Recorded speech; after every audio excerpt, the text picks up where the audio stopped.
किन यतिको जङ्गल झारहरू बनाएर राख्नु भएको छ तपाईँले? के कमी छ? हामीले गर्नुपर्ने छ कि तपाईँहरूले गर्ने हो कि समितिले गर्ने हो भनिदिनु। दर्शकबिनहरू, म अहिले सुनवर्सी नगरपालिकाको वार्ड नम्बर 6 मा रहेको यो श्री सन्यासी आधारभूत विद्यालयको भित्रको फिल्ड हो। ग्राउन्ड हेर्न सक्नुहुन्छ। यो यसको जिम्मेवार को हुन् र यो जिम्मेवार व्यक्तिले उहाँको काम गर्नुभएको छैन। हामीले गर्नुपर्छ कि हामी अभिभावकहरूले गर्नुपर्छ कि भनेर भन्नु पर्यो होइन? यो जङ्गल छ।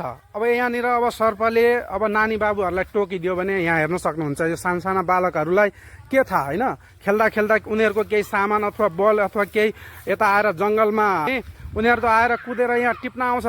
अब टिप्न आउँदा सर्पले टोकिदियो भने बाइचान्स होइन, त्यस्तो नहोस्। तर हुन्छ कतिपय अब भएको छ त्यस्तो। रङ्गैलीमा अस्ति भर्खर एउटा घटना भयो होइन? यहाँ हेर्नुहोस् है, जङ्गल, यो जङ्गल हो। तपाईँहरूलाई के लाग्छ साथीहरू? यो जङ्गलहरू झारहरूको बारेमा चाहिँ हाम्रो यहाँ हेड सरलाई 2 शब्द केही सोध्न चाहन्छु र उहाँ यहीँ हुनुहुन्छ, मसँगै हुनुहुन्छ। सर, यो यसको बारेमा चाहिँ के हो? जङ्गल झारहरू यतिको भएको भनिदिनु पर्यो। यो चाहिँ हामीहरूले आफ्नो जति जे गर्ने काम छ हामी गरिसकेका छौँ र अब समितिको बैठक बोलाएर अनि यो झार जङ्गलहरू हामी साफ गर्नेछौँ। अनि अर्को कुरा, यहाँ पानी खाने चाहिँ बाहिर गएर विद्यार्थीले पानी खान्छ भन्ने गुनासो आएको छ। हाम्रो यही छिमेकीले पनि छ भने बाहिर कुन बेला विद्यार्थी टिफिनको बेलामा जान्छ कि के गर्छ, हामीले सक्दो त बाहिर जान भन्दैनौँ।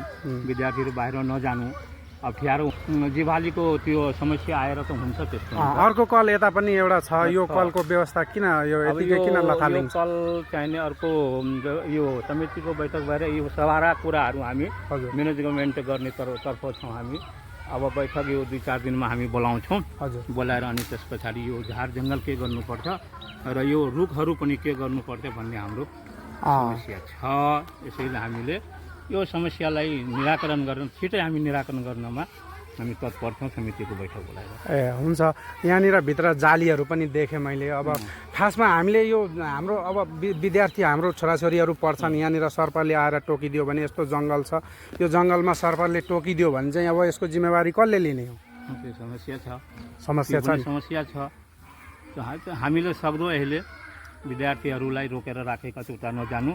बैठक बसेपछि यो झार जङ्गललाई हामीले सरसफाइ गरेर अनि मात्रै तिनीहरूले खेल्ने कुदिने त्यति गर्ने भन्ने हाम्रो यो विद्यार्थीको मतलब उहाँहरूलाई सम्झाइ बुझाइकन हामी काम गर्छौँ। हस् त, धन्यवाद यति कुरा भनिदिनु भएकोमा।